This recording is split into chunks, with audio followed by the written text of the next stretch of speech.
आरहत वाङ्मय में कहा गया है, जहां लाहो तहां लोहो, लाहा लोहो पवड्ढई, दो मास कयम कज्जम कोडी ए विन निठ्ठियम।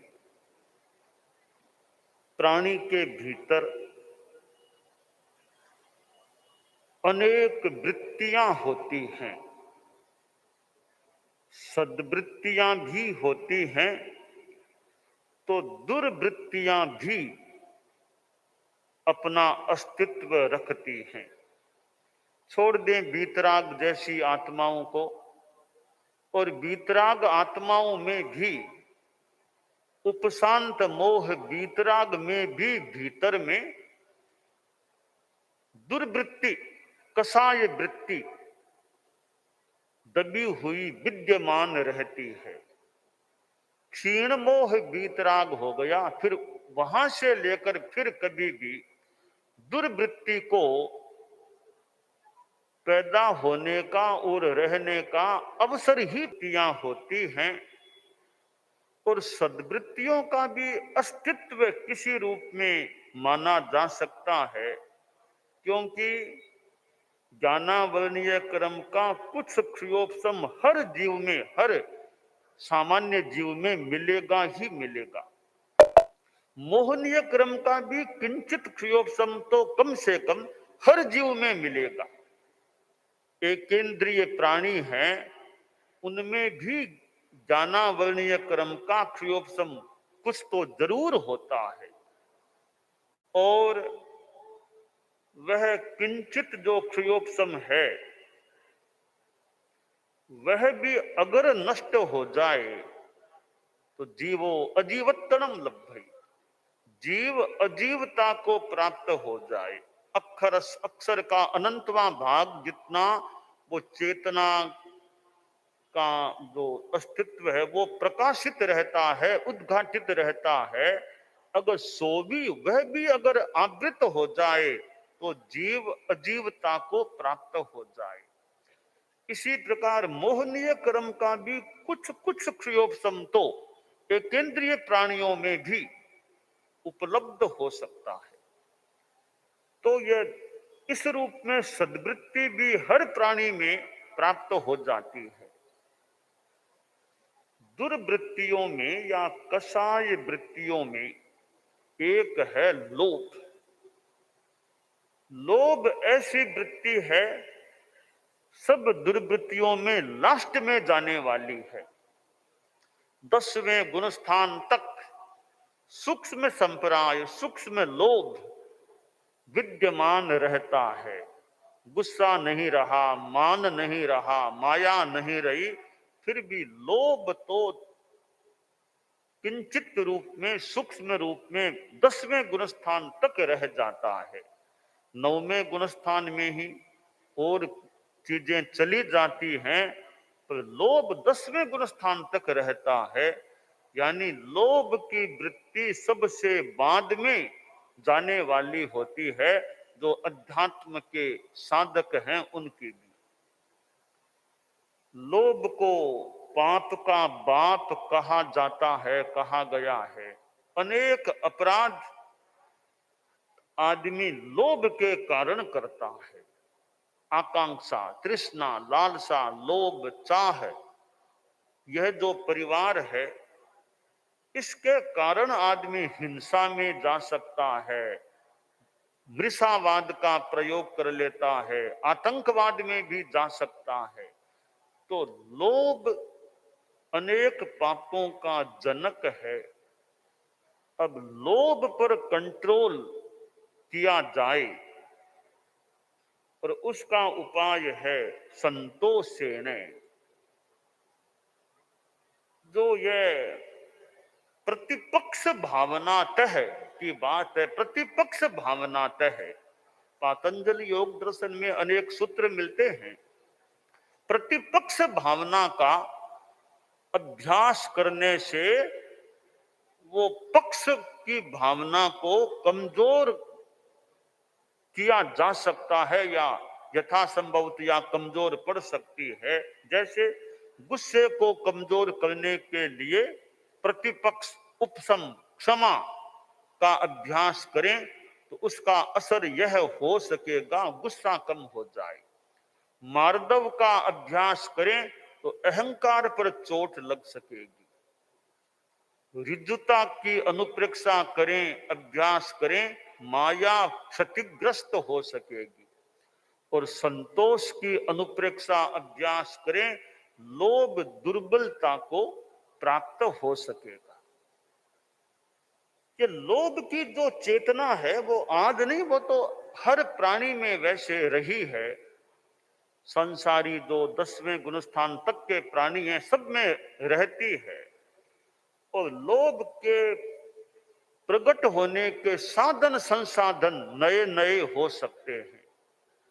सोशल मीडिया की बात हुई तो यह आजकल यह भी एक माध्यम साधन बन गया।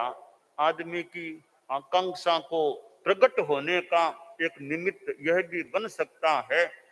जो जो आदमी देखता है, जानता है, मन में आकर्षण और वह पाने का एक भाव पुष्ट हो सकता है। सोशल मीडिया है तो इसके अपने सुपरिणाम भी हैं।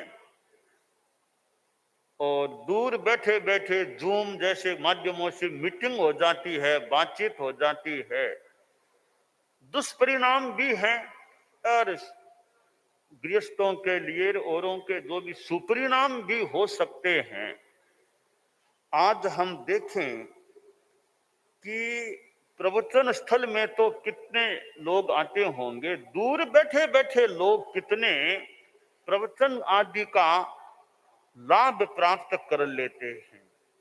देश में पता नहीं कहां, विदेश में बैठे बैठे पता नहीं अभी भी मैं बोल रहा हूं, नहीं पता कहां बाहर बैठे बैठे लोग भी मेरी बात को सुन रहे हो सकते हैं। तो सोशल मीडिया का सुपरिणाम भी है। एक चिंतन का विषय तो यह भी कोई चिंतन करे तो बन सकता है। जब सोशल मीडिया और टीवी आदि ये उपकरण हैं तो आज तो बहुत थोड़ी व्यवस्था में भी काम हो सकता है। उदाहरण के लिए कि आज ये इतना बड़ा पंडाल है, मर्यादा महोत्सव होता है, हजारों हजारों लोग आने वाले आते हैं। इतनी व्यवस्था, इतना पंडाल बनाओ, ठहराने की व्यवस्था करो, इतना भोजनालय करो, वो करो, कार्यकर्ताओं को जुटाओ, स्वयं सेवक आओ, वो करो, बसों से लाओ करो, यातायात की व्यवस्था करो, कितनी होटलों को बुक करो, कितना कितना यह प्रबंधन का कार्य करना होता है। अभी सूरत को ही देख ले, कुछ दिनों का प्रवास है किंतु अनेक कार्यक्रम, और कार्यक्रमों में सिरमौर कार्यक्रम संभवतः अक्षय तृतीया का कार्यक्रम इस बार के सूरत के प्रवास का। तो कितने लोग आए हैं तपस्वी, और उनके साथ उनके संदर्भ में कितने आए होंगे, कितनी व्यवस्थाएं हैं। तो कितना करना होता है। कार्यकर्ताओं का उत्साह, अपनी सूझबूझ, मैनेजमेंट का कौशल, प्रबंधन कौशल, कार्य कौशल, ये अनेक तत्व होते हैं। इवेंट मैनेजमेंट करने वाले कितने लोग मिलते हैं तो बड़े बड़े कार्यक्रमों को एक सुंदर रूप दिया जा सकता है। तो मैं चिंतन का विषय, यह मात्र चिंतन का विषय बता रहा था। जब सोशल मीडिया इतनी विकसित है तो इतनी भीड़ की भी अब क्या जरूरत है। जब घर बैठे बैठे कई बार के सामने टीवी लगा है तो घर बैठे बैठे इतना सुंदर रूप में दृश्य सामने आ रहा है, आवाज भी आ रही है कि वहां बैठे हुए लोग जिस रूप में सुनते होंगे तो दूर बैठे भी कितने आसानी से सुन रहे हैं, देख रहे हैं, जान रहे हैं। तो इतना जब सोशल मीडिया का है तो उसका धर्म के रूप में इस प्रकार लाभ उठाया जाए, चिंतन का विषय है मात्र। अब दूर दूर के क्षेत्रों से यहाँ आएंगे, मान लो हमारे पास भी आएंगे, बसों में आएंगे, बाई ट्रेन आएंगे, फ्लाइट से आएंगे, फिर टैक्सी आदि करके पहुंचेंगे। तो आएंगे तो जीव हिंसा भी कितनी हो सकती है। टैक्सी से, कार से कितने कीड़े मकोड़े जीव जंतु भी मर सकेंगे। और भी यातायात के साधनों से भी मान लो जीव मर सकेंगे, तो यहाँ वो सोशल मीडिया का आप उपयोग करते ही रहते हैं, तो प्रोग्राम जो हो देखना आपको है वो घर बैठे ही आप देख सकते हैं। इतनी जो जीव हिंसा की संभावना कर लें, कीड़े मकोड़े आदि आदि, उन जीव हिंसा से कुछ तो बचाव हो सके, या नहीं आए घर बैठे ही प्रोग्राम देख लिया, जीव हिंसा से बचाव हो सकता है। अब दूसरी बात है कि जहां जाएंगे वहां कितनी व्यवस्थाएं करनी पड़ती है, तो व्यवस्था करने वालों के काम हल्का रहा, इतनी ज्यादा इतनी लोगों की व्यवस्था नहीं करनी पड़ी, न बड़े बड़े होटल ज्यादा बुक करने पड़े, न बहुत बड़ा पंडाल बनाना पड़ा, और भी यातायात आदि की ज्यादा व्यवस्था नहीं करनी पड़ी, तो कार्यकर्ताओं के लिए, व्यवस्था समिति के लिए भी काम कितना हल्का हो गया। तो इस प्रकार, और जो आने वाले उनको भी आर्थिक व्यय भी करना होता होगा, कहाँ कहाँ फ्लाइटों से और से, तो वो भी सहज में परिग्रह संबंधी लेन देन वो भी सारा एक कुछ कम हो सकता है। तो इस प्रकार ये सोशल मीडिया है जब इतना विकसित है, तो उसके जो सुपरिणाम का पक्ष है तो उसका फायदा उठाया। अब बात करनी है, विदेश में बैठे से कई विषयों पर बात करनी है, तो विदेश जाओ, मिलो, मीटिंग करो, बात करो, राजनेताओं को, प्रधानमंत्री जी को आदि को विदेश जाकर बातें करनी है, बहुत जरूरी में मान लो जाना पड़े वाले, बाकी दिल्ली बैठे बैठे बात कर लो, मीटिंग कर लो, जो निर्णय करना सो कर लो, तो कितना आसानी से काम। आजकल ये प्रधानमंत्री आदि ऑनलाइन भाषण दे देते हैं, उनकी वरना प्रधानमंत्री कहीं जाएंगे, इतनी सुरक्षा की व्यवस्था, इतना करो, इतना पुलिस आओ, वो आओ, सारे टंटे खत्म, प्रधानमंत्री जी अपने कमरे में बैठे बैठे भाषण दे दें, और जहां प्रोग्राम हो रहा है वहां लाइव उनका भाषण मान लो चला गया, तो कितनी व्यवस्थाएं हल्की हो गई। तो इस प्रकार इन वर्षों में जो ये सोशल मीडिया इतना उभरा है, इतना प्रचलित हुआ है, इसका अहिंसा के संदर्भ में, और यह दिग्वृत्ति यानी जो यातायात का छठा व्रत है श्रावक का, दिग्वृत्ति उसके रूप में उसको काम में लिया जाए, अहिंसा में काम ले लिया जाए, तो सोशल मीडिया से धर्म और अध्यात्म की साधना में भी कुछ पुष्टिकरण, कुछ सहयोग की प्राप्ति भी हो सकती है। और अब कहीं आजकल आप लोगों के पास ये साधन है, तो वरना तो बात करने के लिए उसके घर जाओ, घर जाने की जरूरत नहीं, बैठे बैठे वो जो कहना उसको कह दो, तो कितना सुगम काम सोशल मीडिया के माध्यम से हो गया है। बच्चे हैं, अब ये भी कितना सोशल मीडिया का उपयोग करते होंगे, परंतु अब उसमें विवेक और संयम कि अनावश्यक सोशल मीडिया का प्रयोग न हो, इतना आसक्ति का क्रम न बने कि मूल काम ही छूट जाए। हालांकि साधु समुदाय पर तो हम थोड़ा कंट्रोल रखने का प्रयास करते हैं कि साधु समुदाय के प्रमाद में ये सोशल मीडिया निमित्त न बन जाए, साधु चारित्रात्मा की साधना में ये सोशल मीडिया कहीं बाधक के रूप में खड़ा न हो जाए या सहयोग न कर दे। तो साधु समुदाय को तो प्रमाद से, वो प्रमाद के अनेक प्रकार हैं, तो सोशल मीडिया भी एक प्रमाद का निमित्त बन सकता है। तो साधु समुदाय को तो बहुत अपना विवेक रखना चाहिए, संयम रखना चाहिए कि हमारी साधना में ये सोशल मीडिया कहीं बाधक न बन जाए। तो ये विवेचन की बात होती है किस चीज का, यानी दोनों पक्ष हो सकते हैं, एक चीज का प्लस पॉइंट भी हो सकता है तो माइनस पॉइंट भी हो सकता है।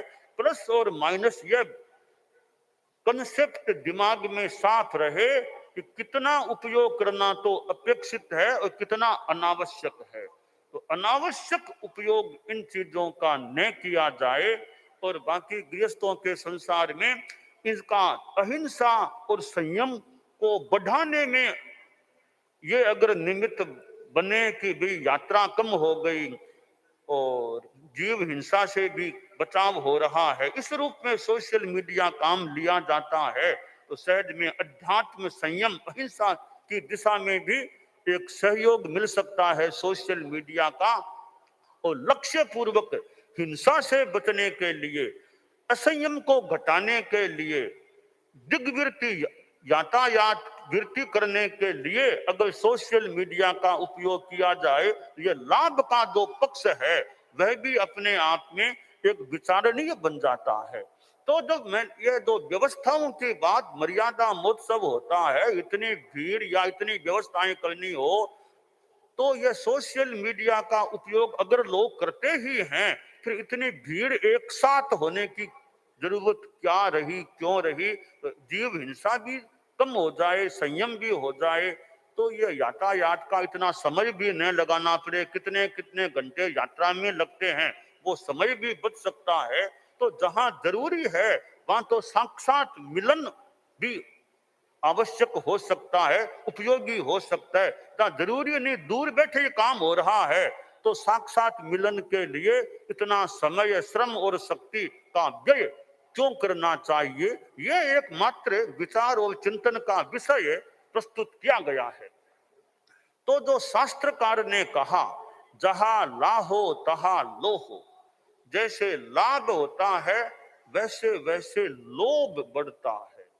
निमित्त लाभ के निमित्त से लोभ बढ़ सकता है। अब यहां आदमी यह सोचे कि मुझे पदार्थ चाहिए, जीवन चलाने के लिए जितनी आवश्यकता है उससे ज्यादा, जितना आवश्यक है संग्रह करना, उससे ज्यादा मैं संग्रह न करूं। श्रावक के 12 व्रतों में 5वां व्रत है इच्छा परिमाण, छठा व्रत है दिग्वृत्ति और 7वां व्रत है भोगोपभोग परिमाण। अब इन तीनों के संदर्भ में हम देखें कि इच्छा परिमाण, इच्छाओं का परिसीमन करें। इतने से ज्यादा परिग्रह में अपने स्वामित्व में क्यों रखूं? आचार्य तुलसी तो विसर्जन की बात भी कि इतना परिग्रह है, परिग्रह का मैं त्याग करूं। मैं जैसे कि भाई आषाढ़ी पूर्णिमा आने वाली है आगे, इस आषाढ़ी पूर्णिमा के बाद मैं अपने स्वामित्व में इतनी सीमा से ज्यादा धन परिग्रह नहीं रखूंगा। अब जो ज्यादा है अगर उसको मैं हटाऊं, वो मेरे पास न रहे, आषाढ़ी पूर्णिमा तक वो हट जाए, तो यह एक प्रकार का त्याग हो गया। तो परिग्रह को इस प्रकार कम करने का प्रयास किया जा सकता है। अब यह दिग्वृत्ति की बात है। अब यात्रा की भी सीमा, अब इतने वाहनों से कि विदेश जाना तो फ्लाइट का उपयोग करना पड़ सकता है, वो कभी मेरी इतनी यात्रा, इससे ज्यादा मुझे यात्रा नहीं करना, इतना ऊंचा नीचा, इतनी बार से ज्यादा एक साल में इतनी बार से ज्यादा फ्लाइट का उपयोग नहीं करूंगा, इतनी बार से ज्यादा ट्रेन का उपयोग नहीं करना। जैसे आज है, आज मैं विशेष कोई अति आवश्यकता के सिवाय वाहन का उपयोग नहीं करूंगा। ऐसे जो संयम है दिग्वृत्ति के रूप में, कम से कम वाहनों का रात में कार आदि से ज्यादा यात्रा नहीं करूंगा, जितना संभव हो सके। यो दिग्वृत्ति यानी एक यातायात का संयम भी करने से एक साधना की पुष्टि हो सकती है। अब लोभ लाभ के संदर्भ में भोगोपभोग 7वां व्रत है कि पदार्थों के भोग की भी सीमा, इतने द्रव्यों से ज्यादा नहीं खाऊंगा, इतने कपड़ों से ज्यादा इस साल में खरीदूंगा नहीं। जो ये उपकरणों के संदर्भ में भी संयम की साधना की, पदार्थ दुनिया में बहुत हो सकते हैं, तो सारे पदार्थ मेरे लिए नहीं है। मैं अपनी आत्मा के लिए अपना संयम रखूं, मुझे पदार्थों का इस सीमा से ज्यादा उपयोग नहीं करना है। तो ये जो श्रावक के व्रत हैं, यूं तो 12 ही व्रत हैं, व्रत में इस प्रसंग में ये इच्छा परिमाण, दिग्वृत्ति, भोगोपभोग वृत्ति, इन तीनों को वर्तमान के संसाधनों या चीजों, ऐसे कई चीजें तो पहले भी थी, आज कई नई चीजें हो सकती है, इन उपकरणों साधनों पदार्थों के संदर्भ में और यातायात के संदर्भ में श्रावक गृहस्थ अपना संयम करे कि इच्छाओं का परिसीमन, परिग्रह का परिसीमन, यातायात की सीमा और आगे भोगोपभोग, दैनंदिन जीवन में पदार्थों के भोग उपभोग की सीमा। तो लाभ है, मेरे गृहस्थ के पास बहुत पदार्थ है, घर में है, मैं व्यक्तिगत रूप में इनका इस सीमा से ज्यादा उपयोग नहीं करूंगा। इस प्रकार यह एक संयम की साधना की जाए तो सोशल मीडिया है, और सोशल मीडिया का उपयोग में विवेक हो, अनावश्यक उपयोग नहीं, और उपयोग करना है तो अहिंसा संयम मेरा कैसे पुष्ट हो सके, इस बात को भी दिमाग में रखा जाए तो सोशल मीडिया अहिंसा और संयम की पुष्टि में भी सहायक बन सकता है। तो अपना संयम है, शक्ति संवर्धन, शक्ति सुरक्षा, असंयम से कई बार शक्ति का व्यय हो सकता है। तो शक्ति को सुरक्षित रखना है तो अपना संयम भी रखना अपेक्षित होता है। तो शक्ति की सुरक्षा हो, संवर्धन दूसरा पक्ष है, दूसरी बात है कि जो शक्ति है उसकी सुरक्षा रखो और आगे का फिर और संवर्धन का ध्यान दो। योगक्षेम, अप्राप्तस्य प्रापणम प्राप्तस्य रक्षणम, अप्राप्त को प्राप्त करना, प्राप्त की रक्षा करना। तो जो शक्ति है उसकी तो मैं सुरक्षा करूं और आवश्यकतानुसार अपनी शक्ति का संवर्धन भी करूं। और तीसरी बात है शक्ति का दुरुपयोग नहीं करना, सदुपयोग करना। ये चीजें शक्ति के साथ जुड़ती हैं कि प्राप्त शक्ति की सुरक्षा यथा योग्य, नंबर 2 शक्ति का यथा योग्य संवर्धन, और नंबर 3 शक्ति का दुरुपयोग नहीं करना, सदुपयोग करना। ये चीजें शक्ति के साथ जुड़ती हैं, ये संकल्प जुड़ते हैं तो हो सकता है शक्ति का विकास भी हो जाए। तो संयम एक ऐसा तत्व है जो आत्मा के लिए लाभदायी है, आत्मा का कल्याण कराने वाला है। तो हमारे जीवन में यह संयम की चेतना पुष्ट हो, लाभ है तो भी लोभ ज्यादा न बढ़े। पदार्थ हैं तो लोभ को हावी होने का, ठीक है, अपेक्षानुसार पदार्थों को उत्पन्न करना, प्राप्त करना, रखना आवश्यक हो सकता है।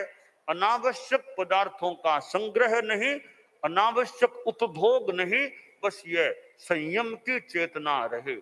तो आज ये जो सोशल मीडिया और इतनी इतनी चीजें, बड़े बड़े शहरों में कितनी कितनी चीजें मिलती होंगी, इतनी चीजें हैं, फिर भी अपना संयम कि संथार सज्जासन भट्ट पाने अपिच्छया अलाभे भी संते। बहुत लाभ है, बहुत चीजें दुनिया में हैं, इनके होने पर भी संयम। भौतिकता कितनी ही बढ़ जाए, आध्यात्मिकता के बिना आंतरिक शांति की प्राप्ति बड़ी कठिन है।